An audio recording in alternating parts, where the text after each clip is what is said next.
एका बाजूला मुसळधार पाऊस, दुसऱ्या बाजूला 5 वर्षांपासून न विझवलेला अहंकार. महाबळेश्वरच्या या ट्रीपमध्ये आराध्या आणि दक्ष समोरासमोर आले आहेत, पण त्यांना माहीत नाही त्यांच्या मागे आणखी एक वादळ येत आहे. पहा मृगजळ भाग 5.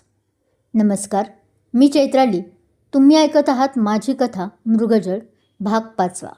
चला तर मग आपल्या कथेला सुरुवात करूया.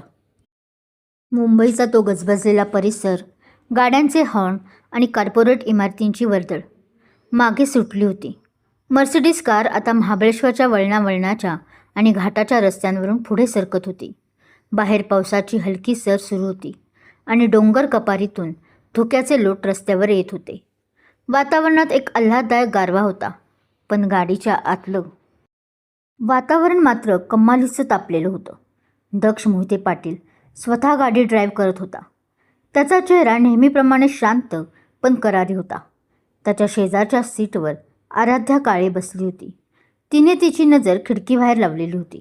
ती स्वतःला दक्षपासून जितकं लांब ठेवता येईल तितकं खिडकीला चिटकून बसली होती.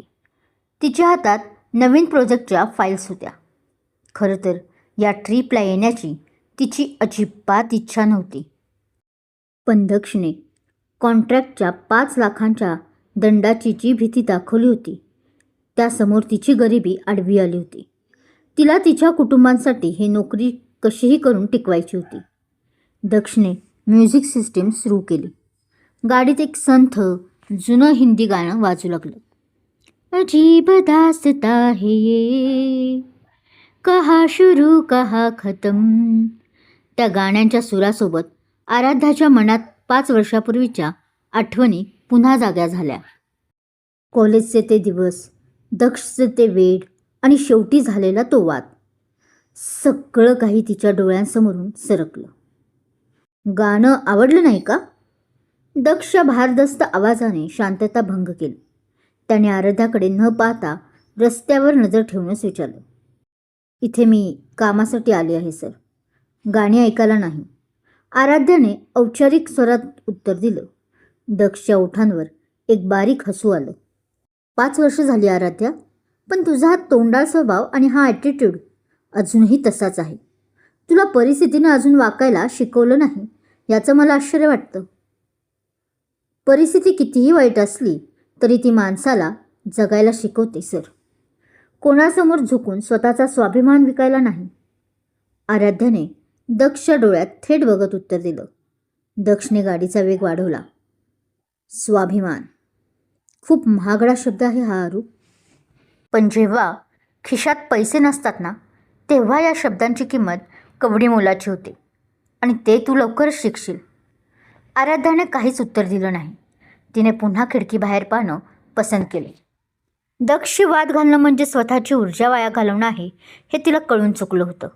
दुसऱ्या बाजूला मुंबईच्या आलिशान पेंट हाऊसमध्ये सिया लोखंडे मोहिते पाटील हिचा संताप अनावर झाला होता. तिच्या हातात तिचा आयफोन होता आणि स्क्रीनवर तिच्या प्रायव्हेट इन्व्हेस्टिगेटरने पाठवलेला मेसेज होता. मॅम, मिस्टर दक्ष मोहिते पाटील आणि त्यांची नवी एम्प्लॉई आराध्या काळे एकत्र महाबळेश्वरला गेले आहेत. तिथल्या मोहिते पाटील रिसॉर्टमध्ये त्यांची 2 दिवसांची बिझनेस मीटिंग शेड्यूल आहे. Business meeting? सियाने रागाने फोन सोफ्यावर फेकला. दक्ष, तू मला इतकं मूर्ख समजतोस? आपल्या ॲनिव्हर्सरीला ऑफिसमध्ये त्या मुलीसोबत रात्री उशिरापर्यंत थांबतोस आणि आता थेट तुला घेऊन महाबळेश्वरला जातोस? सिया बेडवर फेऱ्या मारू लागली. तिला आठवला तो कालचा प्रसंग, जेव्हा तिने आराध्याला दक्षच्या केबिनमध्ये पाहिलं होतं. आराध्या दिसायला साधी होती, पण तिच्यात असं काहीतरी होतं जे दक्षला आकर्षित करत होतं. हे सियाच्या स्त्रीसुलभ नजरेनं अचूक टिपलं होतं. सियानं तिची असिस्टंट नेहा हिला जोरात आवाज दिला. नेहा, नेहा, आत्ताच्या आत्ता माझ्या बॅग्स पॅक कर, आपण महाबळेश्वरला जातोय. पण मॅम, उद्या तुमचा एक मोठा ब्युटी ब्रँडसोबत लाईव्ह व्लॉग शेड्यूल आहे. त्याचे कॉन्ट्रॅक्ट साईन झाले आहेत. नेहानं घाबरत आठवण करून दिली. ते कोलॅबोरेशन गेलं खड्ड्यात नेहा, सिया ओरडली. माझं घर, माझा नवरा माझ्या हातातून निसटतोय आणि मी इथं व्लॉग बनवत बसू? जर सोशल मीडियावर लोकांना कळलं की दक्षचं बाहेर काहीतरी सुरू आहे तर काय इज्जत राहील माझी? लोक माझ्या परफेक्ट कपलच्या व्हिडिओजवर हसतील. आत्ता गाडी काढ, आपण निघतोय. सियाच्या डोक्यात आता फक्त एकच विचार आला होता.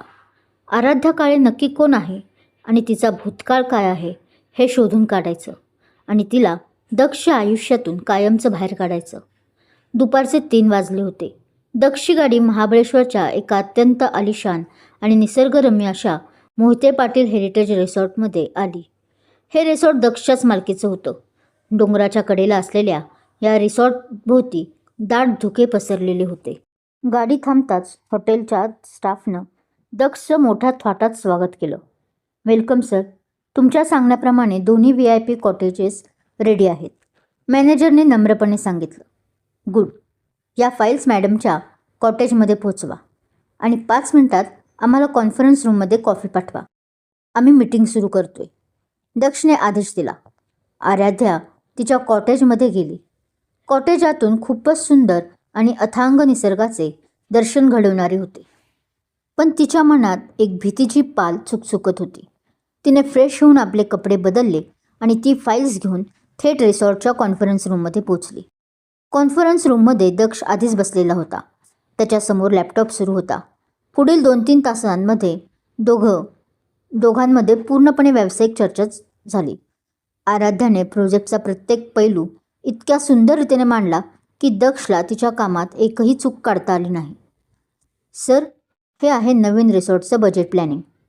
जर आपण याप्रमाणे गेलो तर आपला खर्च 20% कमी होईल, आराध्याने शेवटची फाईल समोर ठेवत सांगितलं. दक्षने फाईल पाहिली आणि लॅपटॉप बंद केला. तो चेअरवरून उठला आणि खिडकीपाशी गेला. बाहेर आता अंधार पडू लागला होता आणि पाऊस वाढला होता. काम खूप छान केलंस आराध्या.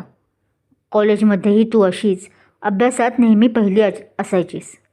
दक्षने जुन्या आठवणींना उजाळा दिला. सर, काम झालं असेल तर मी माझ्या रूममध्ये जाऊ शकते का, आराध्याने विचारले. दक्ष मागे वळला.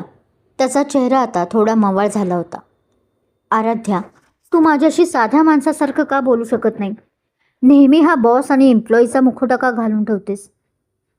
कारण तुम्ही माझे बॉस आहात दक्ष सर, आणि तुमचं लग्न झालं आहे. सिया मॅडम तुमच्या पत्नी आहेत. काल रात्री त्यांनी मला जे काही सुनावलं त्यानंतर मी तुमच्याशी कोणत्याही प्रकारची जवळीक ठेवू इच्छित नाही. आराध्याने स्पष्ट शब्दात आपली मर्यादा आखून दिली. लग्नाचा उल्लेख ऐकताच दक्षच्या चेहऱ्यावर पुन्हा एकदा तोच थंडपणा आला. माझं आणि सियाचं लग्न हे जगासाठी एक रील आहे आराध्या. हे तुला कालच समजलं असेल. आमच्यात असं कोणतंही नातं उरलेलं नाही. ती तिच्या लाईक्सच्या दुनियेत खुश आहे आणि मी माझ्या बिझनेसमध्ये. त्यामुळे तुम्ही एका गरीब मुलीच्या परिस्थितीचा फायदा घेऊन तिला त्रास देणार? आराध्याच्या डोळ्यात रागाचे अश्रू आले. कॉलेजमध्ये मी तुम्हाला नकार दिला कारण मला तुमची पैशांची घमेंड आवडली नव्हती. आणि आज 5 वर्षानंतर तुम्ही मला सिद्ध करून दाखवत आहात की माझा तो निर्णय अगदी योग्य होता. आराध्याचे शब्द दक्षच्या जिव्हारी लागले.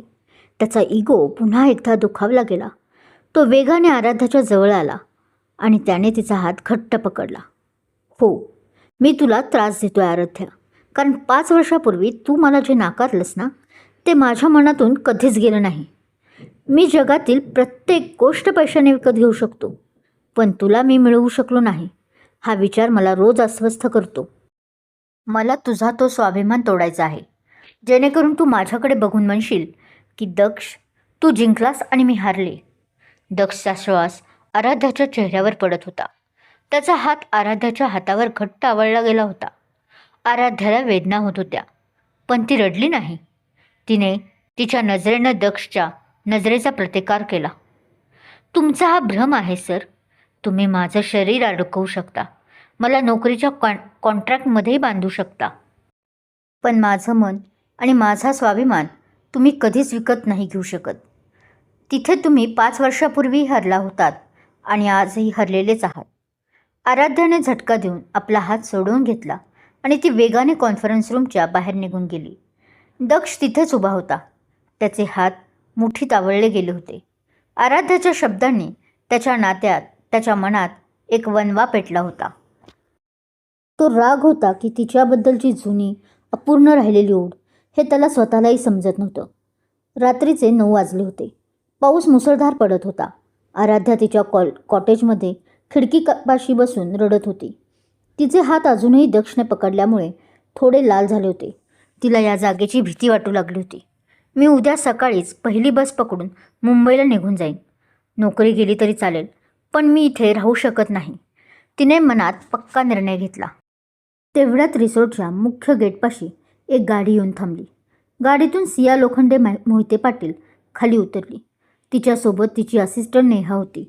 सियाच्या चेहऱ्यावरचा संताप पाहून हॉटेलचा मॅनेजर धावत पुढे आला. मॅम, तुम्ही इथं? सरांनी आम्हाला कल्पना दिली नव्हती.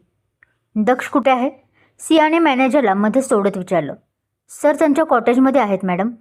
आणि ती आराध्या काळे, ती कुठे आहे? सियाच्या आवाजात ईर्ष्या स्पष्ट दिसत होती. मिस काळे शेजारच्या कॉटेज नंबर 4मध्ये आहेत. सियाने मॅनेजरकडे दुर्लक्ष केलं आणि ती थेट आराध्याच्या कॉटेजच्या दिशेने चालू लागली. तिच्या मनात संशयाचे भूत पूर्णपणे स्वार झाले होते. तिला आता या आरपारच्या लढाईचा शेवट करायचा होता. आराध्या नोकरी सोडून जाण्याचा निर्णय घेते, पण त्या क्षणी सिया तिच्या कॉटेजच्या दारात येऊन उभी राहते. आता पुढे काय होणार? सिया आराध्याचा अपमान करेल की तिच्यावर हात उचलेल? दक्ष पत्नीची साथ देईल की आराध्याचं संरक्षण करेल? आणि या तिघांच्या आयुष्यात कोणतं असं सत्य समोर येणार ज्यामुळे सगळंच बदलून जाईल? हे जाणून घेण्यासाठी मृगजळचा भाग 6 नक्की पहा. व्हिडिओ आवडला असेल तर लाईक करा, चॅनलला सबस्क्राईब करा आणि पुढचा भाग चुकवू नका. धन्यवाद.